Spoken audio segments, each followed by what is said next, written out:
Бүгін полиция үліхеттерін еделәқ бір ағынниктары сұнтардағы изжила дела тойбы қойдығы оғы жетін күтті ағымал концерттері дилер бейгі ұлыста корреспондент Мария Кабельянова кәпсир.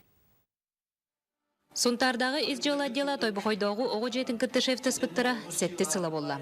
Отдел начальника Алексей Корнилов етерінен полиция сотрудниктары жоңғы ордук чолан ұрақын балығыня ату еспетарыңаға күз күмі боларан Аллахтар. Бұл концерты кинерганан благотворительный концерт полиция сотрудниктары теребеттері бүгін бұл концерттен қомылы бұд қатшы кинерге көмек күрдік барар. Бұл қаңа жылға көсі яқ бұд, оларға подарық бәліміне бетеген постоянно банды көлі яқ бет. Бұл олар көтті. Отдел детдомы күтті бұлан нақты күлелері. Қолыбыр бүгін профессиональны браханиктарыгар детдом оғылырын күтті нәхленяғанан улахан айыр концерты тұрордулар. Ахара чуай баллади, балгата варинаска үлелері.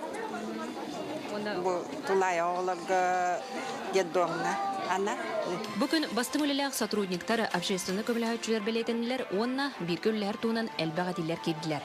Утанистила отделын который бубиге бахарный этерет мебит гулелибит ол корду жон көрдө боллун ол буччыстырга бар те бирге хебжебит опсой күс бир хомо боллак бутна тутуак бар такылык тактен мена Опсастыва бастың жона полициялар букурдук бар үләға төмсүйлерінен үрдік көрдірүүні сетестінлер. Мария Кабельянова, Радамир Сергеев, Саха телевидениеде Сунтар.